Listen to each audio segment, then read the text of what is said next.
अभूतपूर्व विस्तार किया जा रहा है।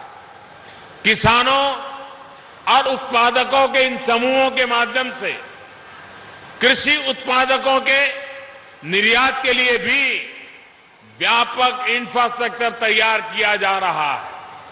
अब जैसे आलू हो या फिर यहां जंगलों से मिलने वाले दूसरे उत्पाद हो, उनकी कीमत कम होती है, लेकिन अगर उनके चिप्स बनाकर मार्केट में अच्छी पैकेजिंग के साथ उतारे जाए तो कीमत ज्यादा मिल जाती है।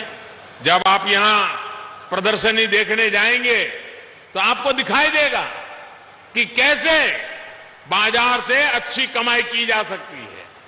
ऐसे ही उद्योग इन एफपीओ के माध्यम से लगाए जा रहे हैं और प्रत्येक एफपीओ को 15 लाख रुपए तक की मदद, प्रत्येक एफपीओ को 15 लाख रुपए तक की मदद, इसका प्रावधान भारत सरकार ने किया है। जैसे यहां योगी जी की सरकार ने एक जनपद एक उत्पाद की योजना चलाई है, उसके साथ भी इन संगठनों को जोड़ा जा रहा है। सरकार ने यह भी तय किया है कि आदिवासी क्षेत्रों और चित्रकूट जैसे देश के 100 से ज्यादा एस्पिरेशनल डिस्ट्रिक्ट्स, आकांक्षी जिलों में एफपीओज को अधिक प्रोत्साहन दिया जाए। हर ब्लॉक में कम से कम एक एफपीओ का गठन जरूर किया जाए। आदिवासी क्षेत्रों की वन उपज में वैल्यू एडिशन को इससे बल मिलेगा और ज्यादा से ज्यादा बहनें इन संगठनों से जुड़े, ये भी प्रयास किया जा रहा है। साथियों, बुंदेलखंड सहित पूरे भारत को जिस एक और अभियान का व्यापक लाभ मिलने वाला है वो है जल जीवन मिशन। अब देश का एक एक जन भारत को जलयुक्त और सूखा मुक्त करने के संकल्प के साथ आगे बढ़ रहा है।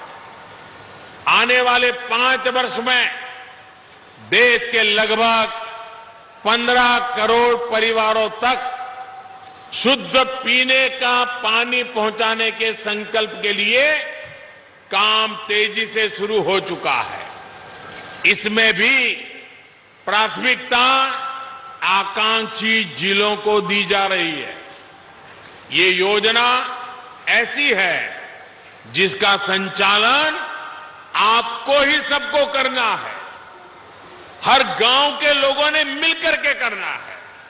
सरकार पैसे आपके हाथ में दे देगी, फंड आपके हाथ में दे देगी, कारोबार आपको करना है। कहां से पाइप जाना है, कहां पानी को इकट्ठा किया जाएगा, उनका रखरखाव कैसे होगा, ये गांव के ही लोग मिलकर के तय करेंगे। हमारी बहनें उसमें भूमिका बहुत बड़ी अदा करेगी। यही स्वावलंबन है, यही गांव के सशक्तिकरण की भावना है, यही गांधी जी के ग्राम स्वराज की परिकल्पना है और इसी उद्देश्य के लिए नानाजी देशमुख ने अपना जीवन समर्पित किया।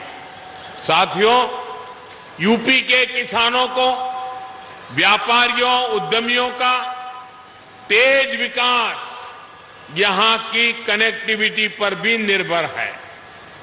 इसके लिए योगी जी और उनकी सरकार एक प्रकार से एक्सप्रेस गति से काम कर रही है। बुंदेलखंड एक्सप्रेस वे हो, पूर्वांचल एक्सप्रेस वे हो या फिर प्रस्तावित गंगा एक्सप्रेस वे, ये यूपी में कनेक्टिविटी तो बढ़ाएंगे ही, रोजगार के भी अनेक अवसर तैयार करने वाले हैं। पहले एक्सप्रेस वे सिर्फ दिल्ली मुंबई जैसे बड़े बड़े शहरों में देखने को मिलते थे। अब चित्रकूट, बांदा, महोबा, हमीरपुर, जालौन, औरैया ऐसे ऐसे इलाके के लोग भी आधुनिक एक्सप्रेसवे का लाभ उठा पाएंगे। करीब 300 किलोमीटर की आधुनिक सड़क जब तैयार हो जाएगी तो आप बहुत कम समय में सीधे लखनऊ और दिल्ली पहुंच पाएंगे। भाइयों और बहनों, ये आधुनिक इंफ्रास्ट्रक्चर यहां नए उद्योगों, नए उद्यमों को वो विकसित करेगा।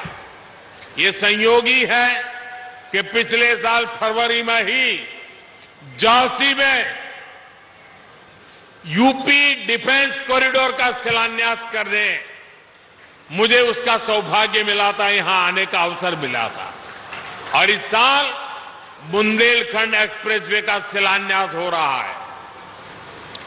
इस साल के बजट में यूपी डिफेंस कॉरिडोर के लिए 3,700 करोड़ रुपए का प्रावधान किया गया है।